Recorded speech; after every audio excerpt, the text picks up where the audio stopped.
Elizabeth Collins sat on her morning commuter train, staring at the wedding invitation in her hands. It had arrived just a few days ago, an extravagant piece printed on lavender-colored luxury paper with gold foil, announcing the marriage of Margaret Collins and Robert Williams. It was her mother's second marriage. Elizabeth looked out the window at the passing scenery, immersed in memories of her father, William. 1 year ago, he had suddenly passed away from a heart attack, and the only person who truly understood her was gone from her life. Her father had been a successful businessman who ran a real estate company, but at home, he was always gentle, showing unconditional love especially to Elizabeth. "Elizabeth, you've always been my special child." Her father's words echoed in her ears. William, whose office was on the upper floor of an office building, would sometimes take Elizabeth there and, pointing to the cityscape visible through the window, would say, "Someday, all of this will be yours." At the time, Elizabeth didn't fully understand what he meant, but she knew that only her father recognized her true worth. The next station is Union Square. The train announcement brought Elizabeth back to reality. She took a small mirror from her bag and checked her appearance. There was always a trace of loneliness deep in her eyes. Elizabeth worked as a project manager at an IT company, where she was highly regarded. She oversaw complex system development projects and had earned the trust of clients. But within her family, she had always been the daughter who couldn't meet expectations. Her relationship with her mother Margaret was particularly cold. Margaret was a well-known figure in social circles, the epitome of perfectionism. Always dressed in the latest fashion, her behavior carried the distinctive refinement of the upper class. But contrary to her glamorous appearance, her attitude toward Elizabeth was nothing short of callous. "You always disappoint me. Why can't you be more like Vanessa? You need to improve yourself, Elizabeth." In Elizabeth's memory, her mother's critical words surfaced one after another and then faded away. Her younger sister Vanessa, on the other hand, was Margaret's favorite. Vanessa had model-like looks and a sociable personality, and she excelled in her studies at university. Always the center of attention, when Elizabeth was being criticized by their mother, Vanessa would subtly agree and sometimes even add hurtful remarks with a touch of sarcasm. "Big sister, you're really clumsy. I can't believe you can't even do this properly. Even I think your clothes are too dowdy, sis. If you just tried harder, Mom would surely acknowledge you." The train glided into the station. Elizabeth took a deep breath and stood up. For a moment, her reflection in the window glass seemed to overlap with her father's image. Just before his death, William had confided only in Elizabeth. He told her about Margaret's affair and about a secret will. "I've turned a blind eye to how your mother and sister have treated you for a long time. Forgive me, Elizabeth. But this time, I'll protect you. This is my final gift to you." With those words, he handed Elizabeth a copy of the will he had entrusted to his lawyer. The very next day, he passed away forever. Elizabeth had carefully preserved that will. Walking toward the office building, Elizabeth thought about her mother's upcoming wedding that weekend. She had mixed feelings about this marriage taking place just 1 year after her father's death. Robert was an old friend of her father's, and Elizabeth had vaguely sensed that there was a special relationship between him and Margaret even while her father was alive. Her father knew too, and probably accepted it, fearing the collapse of their family. Her smartphone vibrated. It was a message from her mother. "I'm busy with wedding preparations. You can just come for the latter half of the ceremony. You don't need to be in the photos." Elizabeth sighed. The invitation had arrived just a week before the wedding. And now this message about attending just the latter half.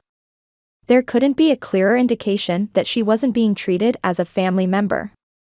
Elizabeth put her smartphone back in her bag and pushed open the glass doors of her office building. Immersing herself in work would at least temporarily allow her to forget about her family. As a project manager at an IT company, she supervised multiple teams and negotiated with important clients. In her workplace, she was a confident and capable woman, seemingly a different person from the one who shrank in front of her family. As she sat at her desk, Elizabeth looked at her father's photo. "This time, I'll live up to your expectations," she whispered in her heart. The banquet hall at the luxurious Grand Plaza Hotel in Manhattan was filled with the scent of roses and the elegant melodies of a piano.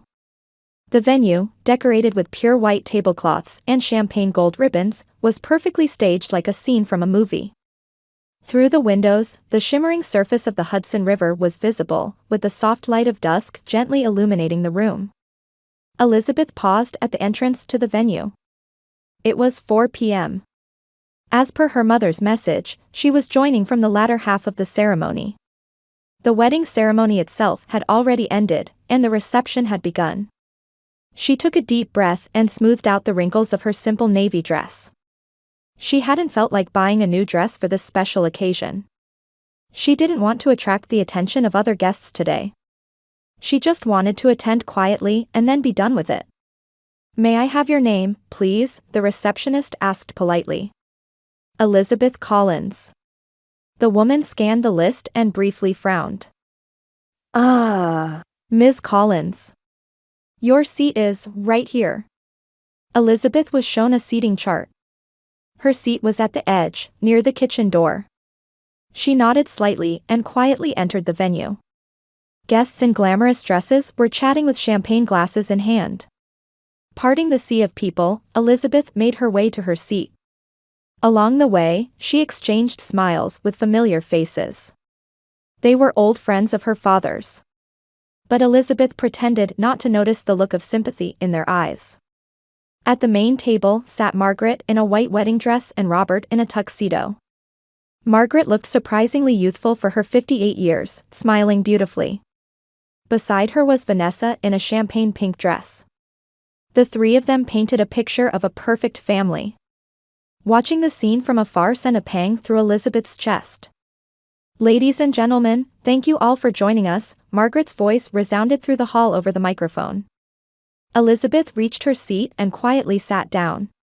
The table was filled with unfamiliar guests who gave her a slight nod before returning to their conversations. "I am deeply grateful to all of you for celebrating the new journey that Robert and I are embarking on today." Margaret's speech continued. After a brief tribute to the late William, she began to speak about her expectations for her new life. Elizabeth took a sip of water and listened quietly.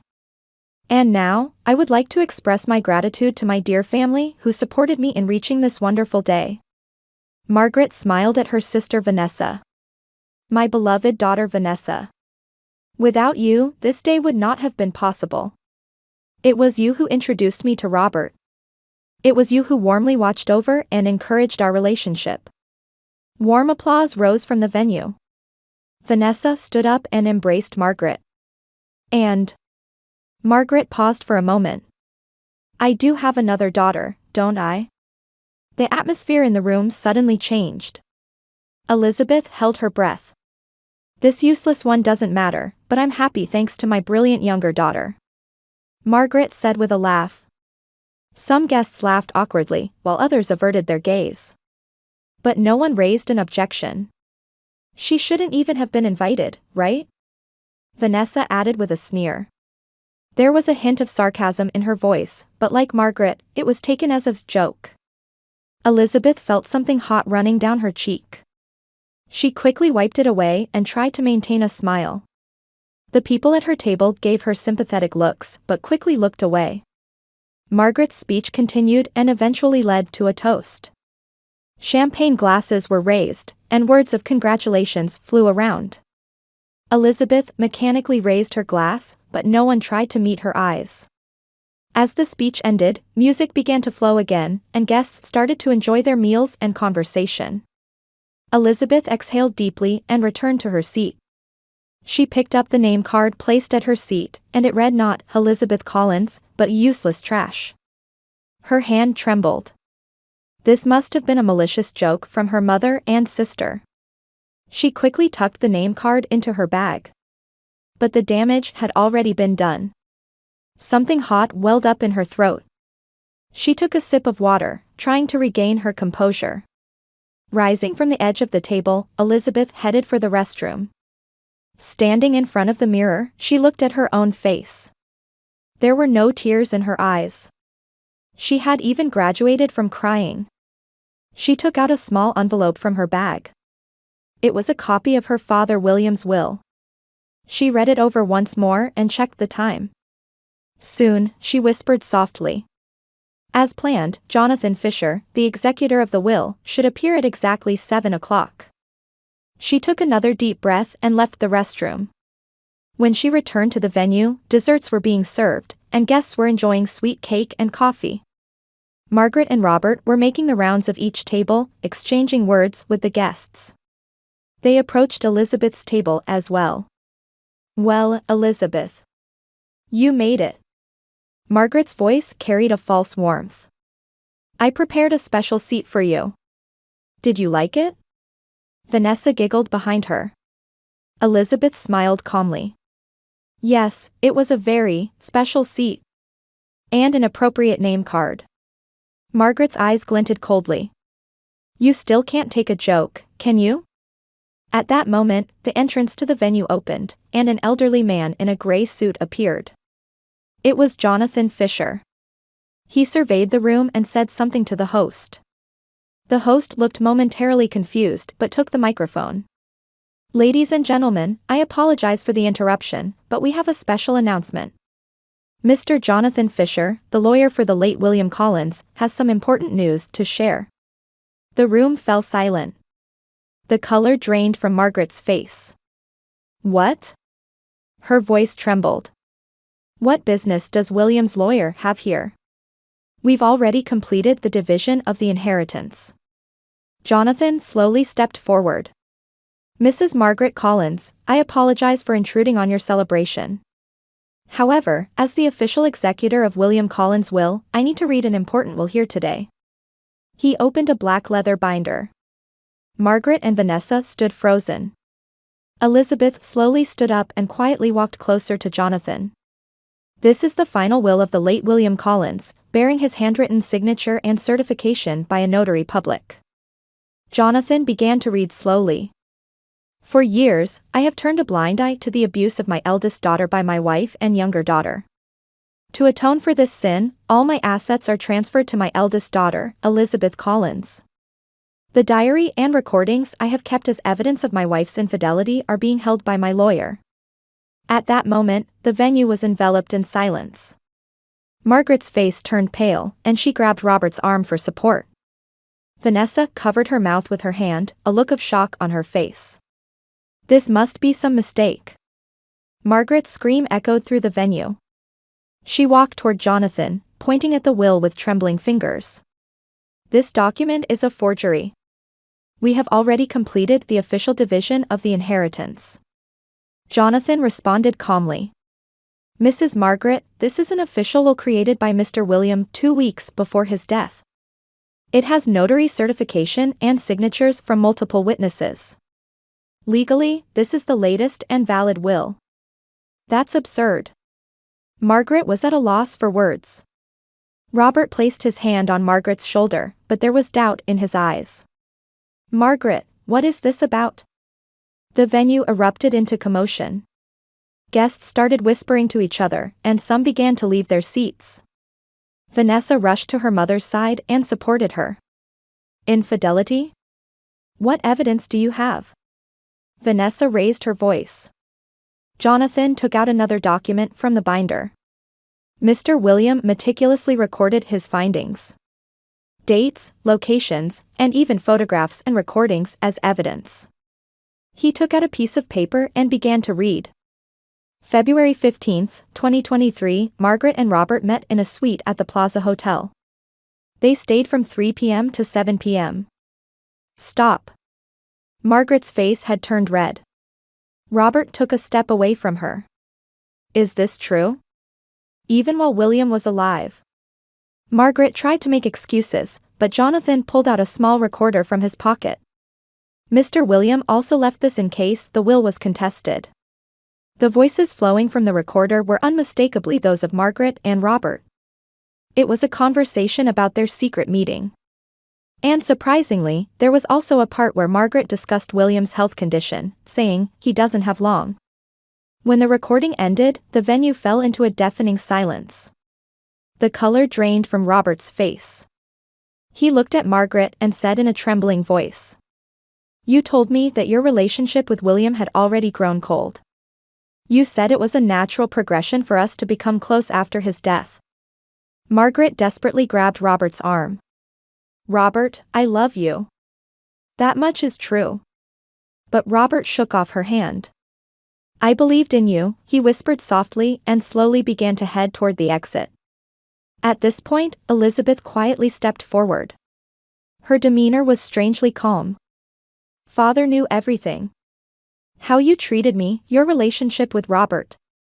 Elizabeth's voice was soft, but it resonated throughout the venue. Father silently accepted it, fearing the collapse of our family. But in the end, he chose truth and justice. Margaret glared at Elizabeth with an expression that mixed intense anger and fear. You incited your father, didn't you? You ungrateful. That's enough, Mrs. Margaret, Jonathan interrupted sternly. I would ask you to refrain from accusations in a setting like this. Vanessa stood beside her mother, looking at Elizabeth with cold eyes. Sis, what do you want? Are you satisfied with ruining us? Elizabeth quietly shook her head. I only fulfilled my father's last wish. What you think of as family bonds never existed in the first place. Robert looked back at Margaret one last time, gazing at her with sad eyes. I believed in you, he said again, and then left the venue. The wedding host stood perplexed, unsure how to proceed with the remaining agenda, such as the cake cutting and dancing.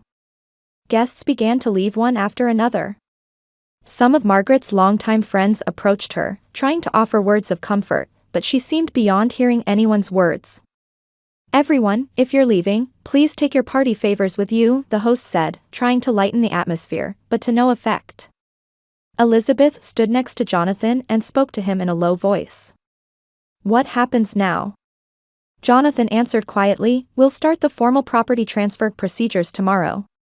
You will inherit Mr. Williams' real estate company and all his assets. Elizabeth nodded slightly. About 20 minutes later, the venue was almost empty. Only Margaret, Vanessa, and a few of Margaret's close friends remained. Margaret suddenly walked toward Elizabeth. Her eyes were red and swollen with tears, but her expression was filled with anger. What good will this do? She said in a low voice. You're just using your father's death for revenge. Elizabeth responded calmly, I'm just fulfilling my father's last wish. On this day when you called me useless trash and didn't even want to invite me. Margaret was momentarily speechless. She knew about the name card. That was a joke. You never understand jokes.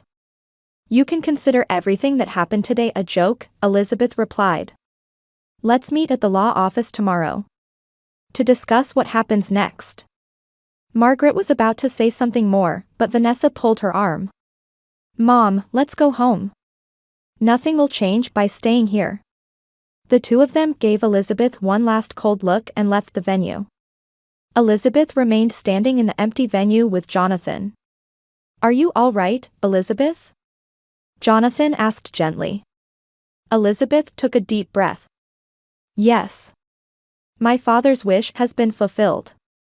Now it's up to me to take over properly. She looked around the venue. The once elaborately decorated space was now enveloped in an odd quietness. Half-eaten cakes and half-drunk champagne glasses were left abandoned on the tables. What will happen to their new home? Elizabeth suddenly thought to ask.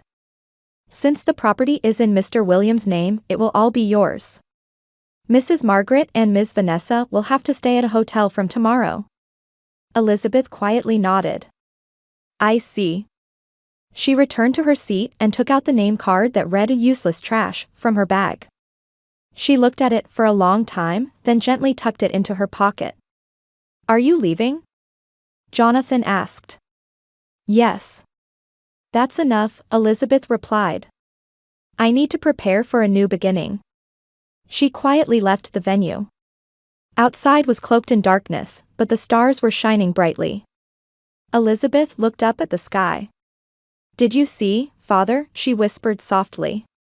As you wished, I've become strong. A week passed. Elizabeth sat in the president's office of William Collins Real Estate, looking out the window. It was her first weekend since taking over her father's company. Piles of documents sat on her desk, and her father's picture hung on the wall. "I wish I could have been of more help to you sooner," she said to the photograph.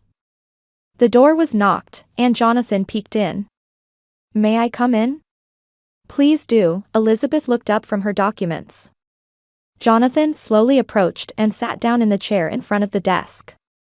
"We've received a message from Mrs. Margaret and Ms. Vanessa. They would like to meet with you today to discuss some matters." Elizabeth frowned. "About what?" "About living expenses. Hotel living seems to be financially difficult for them. They're asking for funds to rent an apartment and cover their immediate living expenses." Elizabeth let out a deep sigh.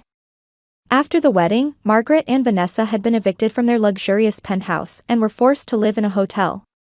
With the marriage to Robert called off and losing their economic support, they could no longer maintain their luxurious lifestyle. "What time?" 3 in the afternoon. "They suggest meeting at our office." Elizabeth nodded slightly. "Understood. I'll be there." After Jonathan left the room, Elizabeth turned her chair to look out the window. The skyscrapers of New York gleamed in the morning light. A week ago at this time, she was still working as a project manager at the IT company. Now she was the president of her father's company. She had never imagined her life could change so rapidly.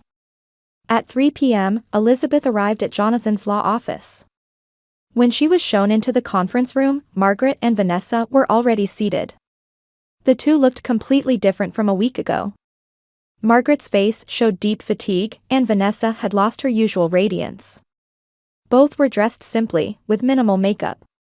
"Elizabeth," Margaret called out in a small voice. Her voice lacked its former dignity.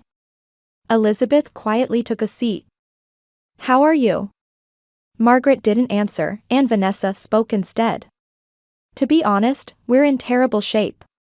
We have nothing left." "You took everything," Margaret added.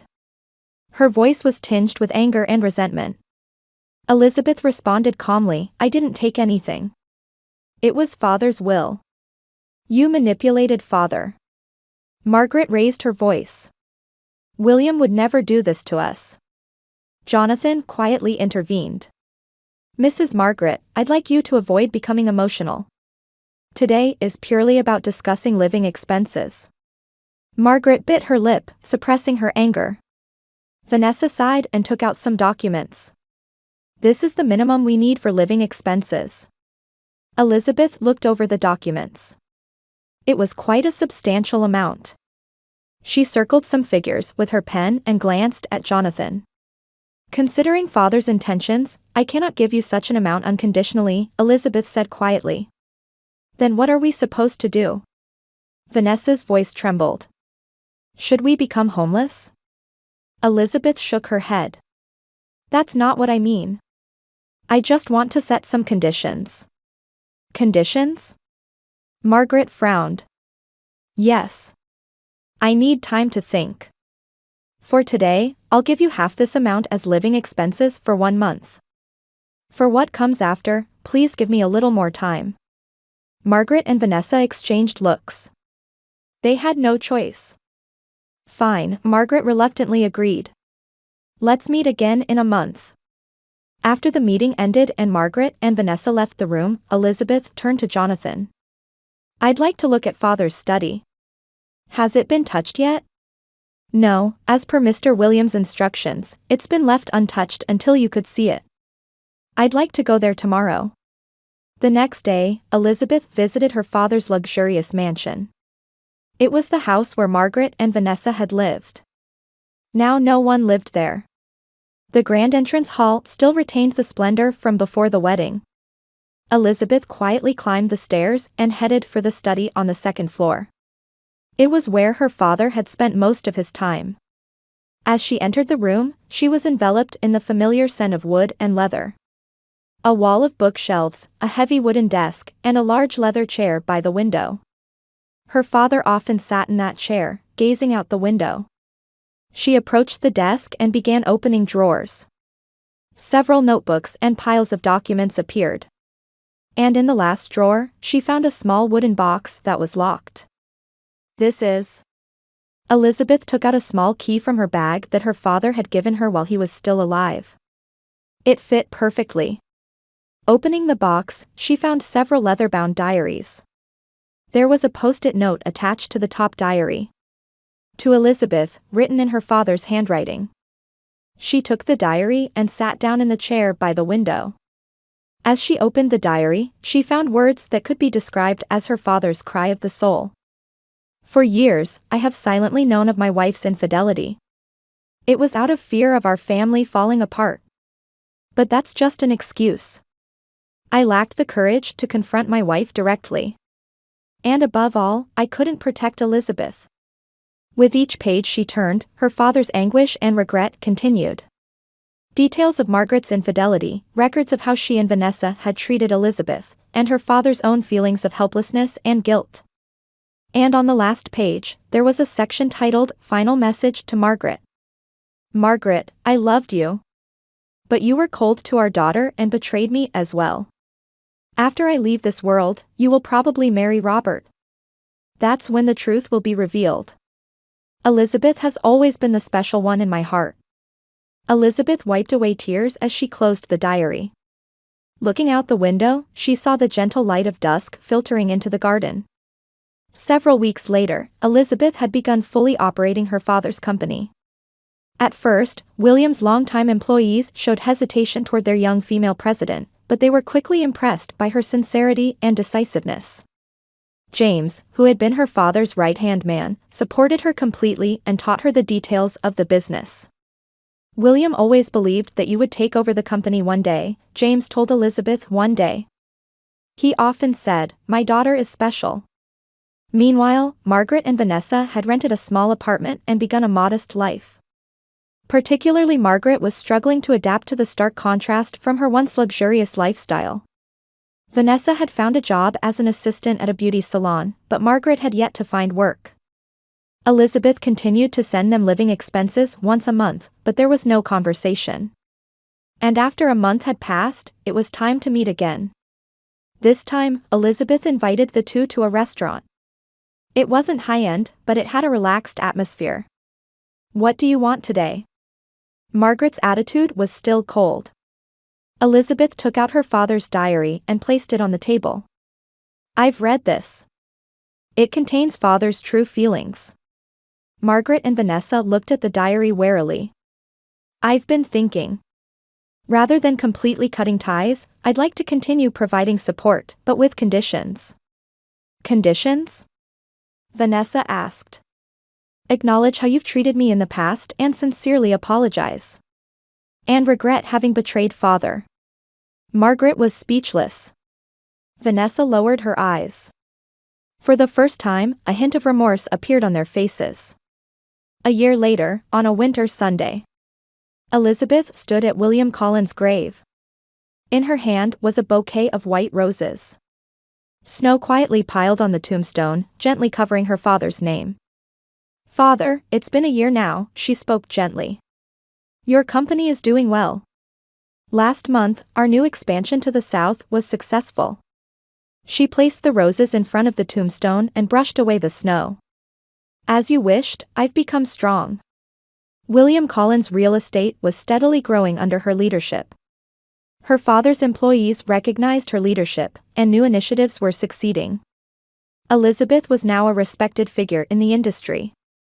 Her relationship with Margaret and Vanessa was also gradually changing. The first few months were tense, but over time, especially Vanessa began to acknowledge her mistakes. Margaret had not yet fully opened her heart, but she had started to express words of gratitude when receiving their monthly living expenses. The two had gradually adapted to their modest apartment life and were building a new daily routine. Margaret had started working as a cashier at a local supermarket, and Vanessa was slowly building her career at the beauty salon. Their lives had drastically changed, but it was the result of their own actions. Especially for Margaret, the events at the wedding had spread on social media, significantly damaging her reputation in the local community. Many of her former friends had distanced themselves, and invitations to luxurious parties had ceased. Still, once a month, Elizabeth had dinner with them, gradually building conversation. True apology and remorse were not yet complete, but at least on the surface, they were moving toward reconciliation. Robert had moved to California and started a new life. He sent a letter to Elizabeth, saying that as William's friend, he was happy about her success. Elizabeth's own life had changed too. She had met David, a businessman in the IT industry, and was nurturing a quiet romantic relationship. Like her father, he respected Elizabeth and loved her strength. "Father, I'll bring David to meet you next time. I'm sure you would have liked him." Elizabeth placed her hand on the tombstone and whispered her final words. "Thank you, Father. Your legacy lives on in me." She quietly stood up and left the snow-covered cemetery. In the car, David was waiting for her. "All done?" he asked gently. "Yes," Elizabeth smiled. "Let's go to the restaurant now. Mom and my sister are coming today too." The car started moving, proceeding through the snowy landscape. Looking out the window, Elizabeth reflected on the changes her father's final gift had brought her. It wasn't revenge, but liberation in the name of truth. She had finally begun to walk her own life, by her own will.